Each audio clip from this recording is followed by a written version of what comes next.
Hi అండి. ఈరోజు మనం దొండకాయ ఫ్రై ఎలా చేయాలో చూద్దాము. ఇది 2 days అయినా నిల్వ ఉంటుందండి. ఫ్రై బయట పెట్టినా ఖరాబ్ కాదు. ఇది ఎలా చేసుకోవాలో చూద్దాము రండి. ఇప్పుడు దొండకాయలు శుభ్రంగా కడిగి ముక్కలు చేసుకొని పెట్టుకోవాలండి. అలాగే ఉల్లిపాయలు, టమాటా, కొత్తిమీర రెడీగా పెట్టుకోవాలి. ఉప్పు, పసుపు, కారం అని. ఇప్పుడు పొయ్యి మీద కడాయి పెట్టి నూనె వేయాలి. నూనె వేడి అయిన తర్వాత దొండకాయ ముక్కలు కొంచెం వేపుకోవాలి. డీప్ ఫ్రై లాగా చేయాలి. డీప్ ఫ్రై లాగా వేడి చేస్తే కొంచెం దూరగా వేయించాలి. మంచిగా పచ్చివాసన అయిన తర్వాత సిమ్లో పెట్టి వేయించుకోవాలి. వేగుతుంది.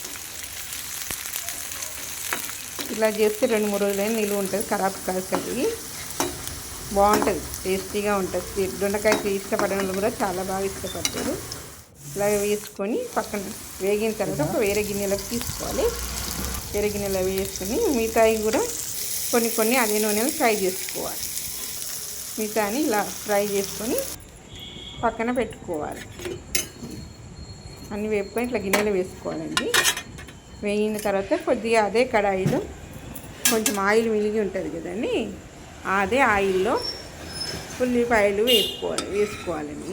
ఏమైనా నలికలు అంటే తీసుకొని ఉల్లిపాయలు వేసుకొని వేపుకోవాలి. ఉల్లిపాయలు వేసుకోవాలి దూరగా. కొంచెం బ్రౌనిష్ వచ్చేంత వరకు వేపుకున్న తర్వాత గోల్డెన్ కలర్ గోల్డెన్ కలర్ లాగా వేసుకున్న తర్వాత ఒక స్పూన్ అల్లం వెల్లి పేస్ట్ వేసుకోవాలి. అల్లం వెల్లి పేస్ట్ వేసి కలుపుకోవాలి.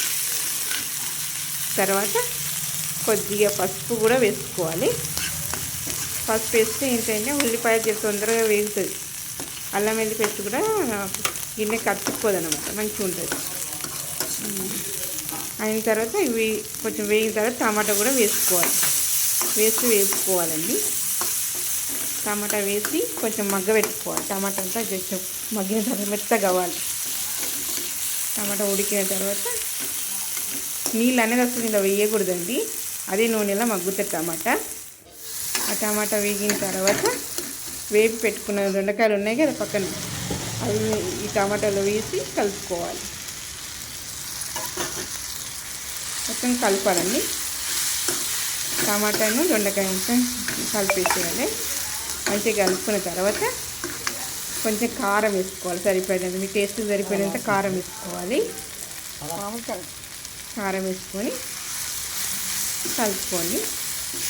అలాగే సాల్ట్ కూడా ఇంతవరకు టేస్ట్ తగ్గట్టు సాల్ట్ కూడా వేసుకోవాలి. ఇంతవరకు తగ్గ మేమైతే ఆసుకొని వేసుకొని కలుపుకోవాలి.